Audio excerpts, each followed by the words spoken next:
So my dear students, in the previous lecture we have seen velocity time graph.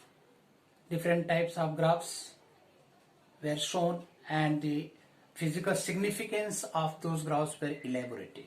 Now we will go for kinematic equations of motion. As I had told you previously, all the physical quantities like distance, displacement, speed, velocity, acceleration and time, these physical quantities somewhere other related, and we have derived certain equations which are useful for the numerical problems. So here we will concentrate for all these equations where acceleration is constant. With the constant acceleration, the uniform acceleration will be considered for all these equations of motion. So first one, we know the definition of acceleration. The rate of change of velocity with respect to time is called the acceleration. So for constant acceleration, A is defined as change in velocity first, v minus u by t. What is the meaning of this? Any object which is moving, initial velocity of motion is u. So where u is initial velocity.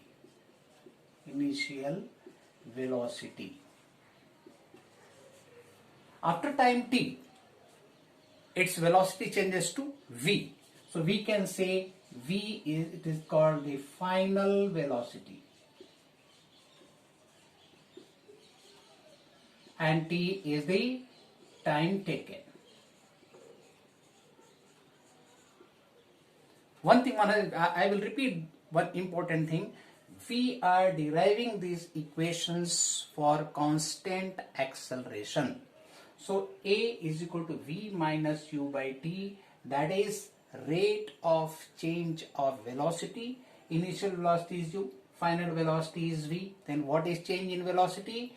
Final velocity minus initial velocity, v minus u. So v minus u is change in velocity, and this change has taken place during which time? In time t. Therefore v minus u by t, that gives the acceleration. Therefore at is equal to v minus u. Therefore v is equal to u plus at. This is first kinematic equation where initial velocity, final velocity, constant acceleration and time, these four parameters are involved, and this equation has been derived. Second equation we will take where we will find the displacement of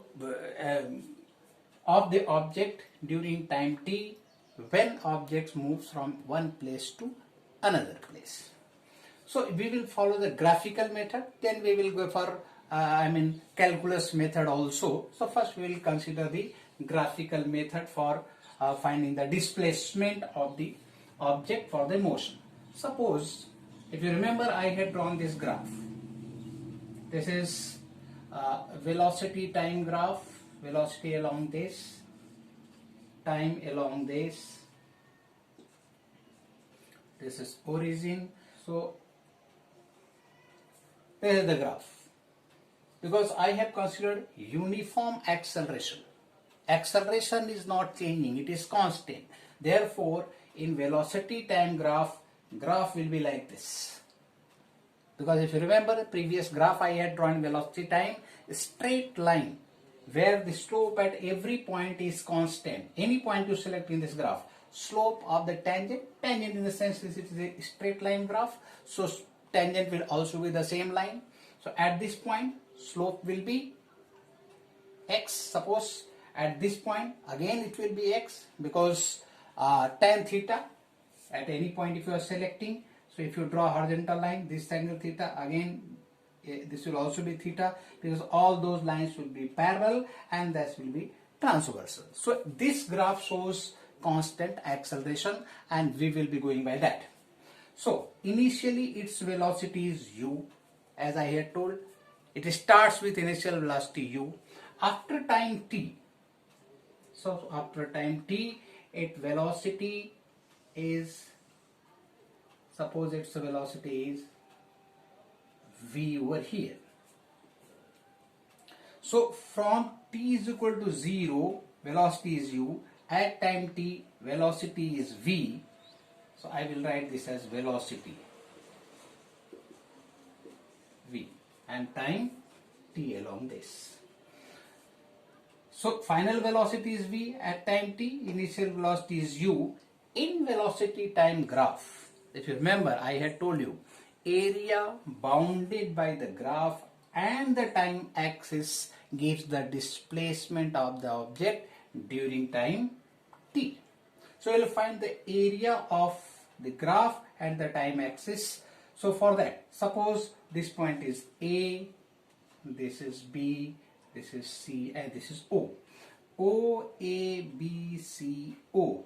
Area bounded by this graph will give the displacement of the object. So we will write according to the definition, the area bounded by the curve, of course curve is a straight line over here, curve, and the time axis in velocity time graph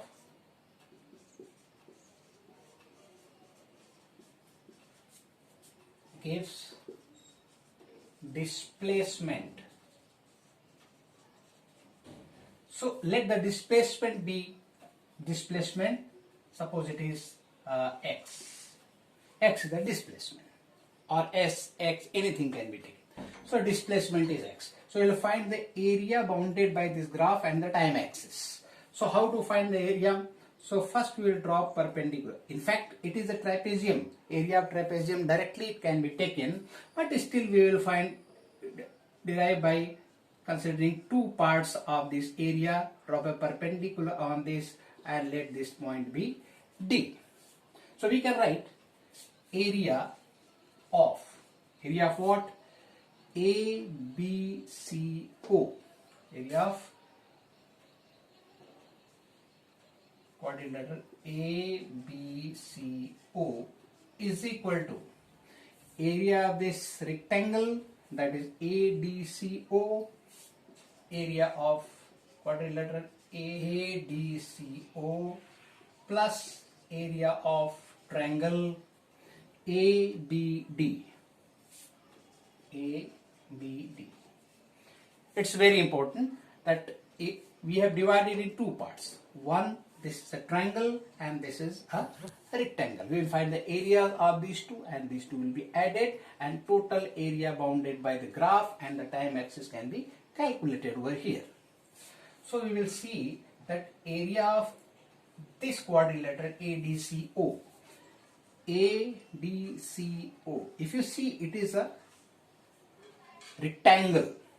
This is parallel to this, this is parallel to this. So this is a rectangle because these angles are 90 degree.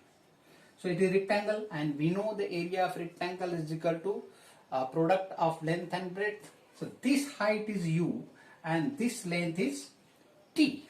So product will be UT, right? And we will find the area of this triangle. So here, this distance, how much it is? From here to here it is V, and here to here it is U. So there will be V minus U, and this distance is T. So in this right angle triangle, base AD is known and height BD is known. So area of this triangle will be equal to half into base. Base is T into height is V minus U. V minus U. Is it clear? And this displacement, this total area is called the displacement. This is X. So this is the relation we got in which physical quantities?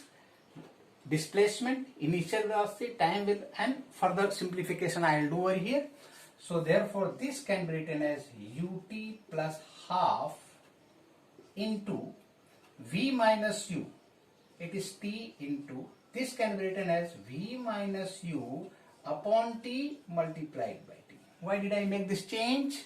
Just because, okay, v minus u by t, that we know this is acceleration. Of course it is uniform acceleration, so we'll put a over here. So that is ut plus half t into a into t, that is equal to ut plus half at square, and this is displacement.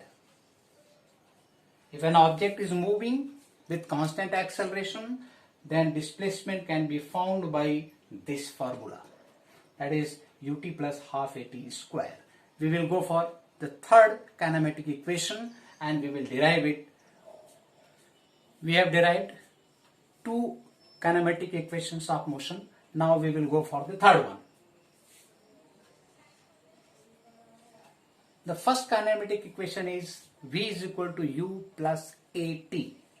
So v is equal to u plus at. It is the first kinematic equation. So from this we will derive the third kinematic equation. So we will square both the sides. So we will write squaring both the sides. So we get v square is equal to u plus at whole square, that is equal to u square plus 2uat plus a square t square. This is a square of both the sides. Now this can further be written as u square plus 2a. If we take common, then we will get ut plus half at square. Therefore v square is equal to this. If you remember, the second kinematic equation is x is equal to ut plus half at square. There x is the displacement of the object. Therefore v square is equal to u square plus 2ax. This is the third kinematic equation of motion. These equations have been derived theoretically or using the graphical method, can be derived by calculus method also. So derivation by calculus method, we can go for derivation by the method of calculus.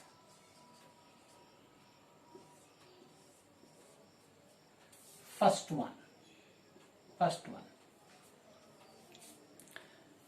As per the definition, what is acceleration?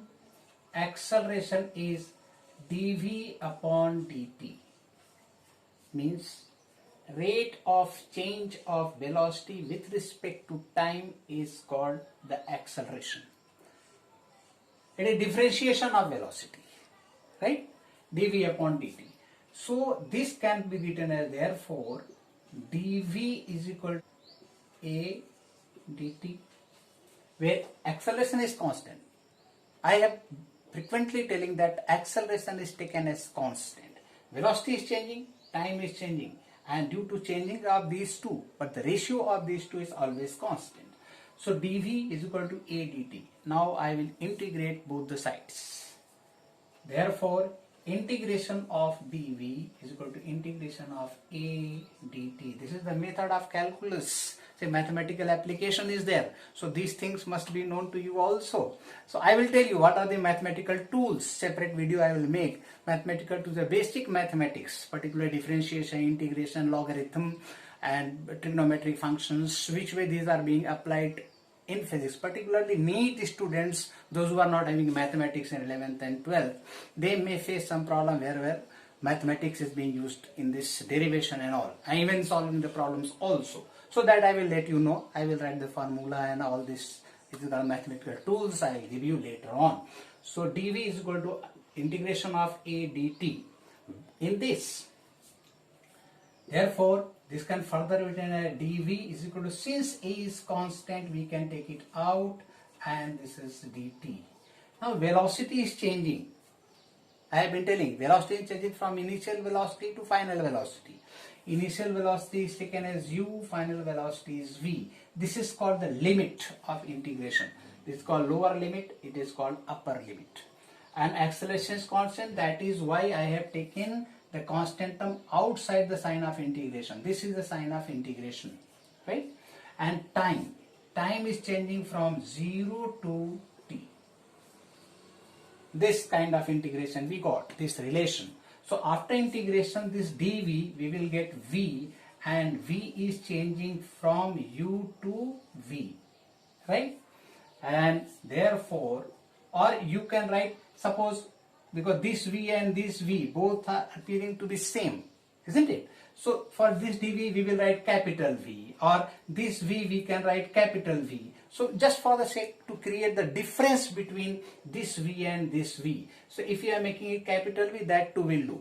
So u to v, a, and this is t. Here also time is changing from u to t, 0 to t.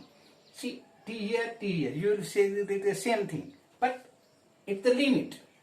So finally we can write v1 also, we can write t1 also, anything. But in general, we have written v over here, 0 to t. So after putting the limit, we will get v minus lower limit u is equal to a, upper limit t, lower limit 0.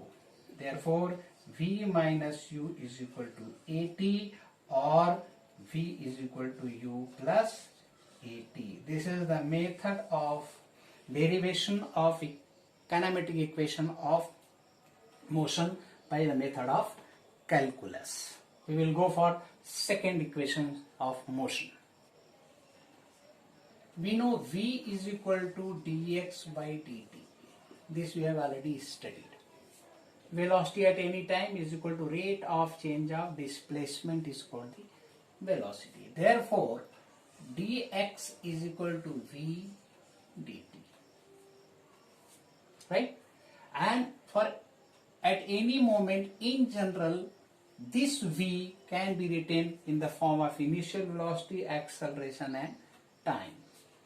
Therefore, dx is equal to, it is u plus at dt. We are getting relation u, a, t, and displacement. So integrating both the sides, therefore if you integrate this, we will get dx, integrate this, u plus at dt, or therefore integration dx is equal to u dt plus integration of at dt. Therefore integration of dx is equal to, this initial velocity is constant, so we will write dt plus this acceleration is constant, again t dt. And now we will put the limit. From here only we will put the limit. It is from 0 to displacement is x.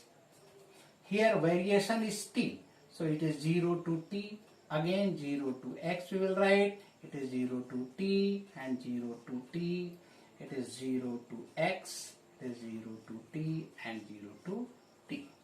So this will be integration of this is x, so you will write 0 to x, that is equal to u, this is t, this is 0 to t, plus a, integration of t with respect to t is t square by 2, it is 0 to t, right? So this can be written as, therefore limit x minus 0 is equal to u t minus 0 plus a by 2, we will take it to out denominator, that is t square minus 0. Therefore it is x is equal to ut plus half at square, is displacement and initial velocity, time, and acceleration. this derivation for the displacement and relation of all those things are. Now see, third kinematic equation. dv upon dt is equal to acceleration. Now we will find the acceleration in terms of initial velocity, final velocity, displacement and acceleration. So we have taken this relation. dv upon dt is equal to acceleration. That we know, rate of change of velocity is acceleration. This can be written as dv upon dx, dx upon dt, that is equal to acceleration. Right? This can be written this way also. But one benefit we are getting out of it, that dx upon dt is what? It is velocity. Right? Therefore, v dv upon dx, that is equal to a.